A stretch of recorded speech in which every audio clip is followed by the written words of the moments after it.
how to work on voices.com.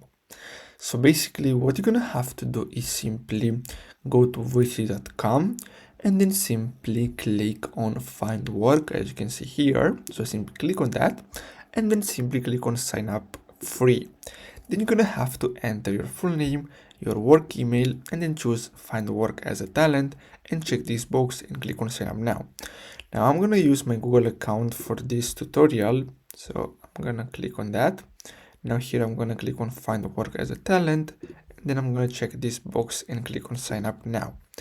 Then let's agree with their terms of service.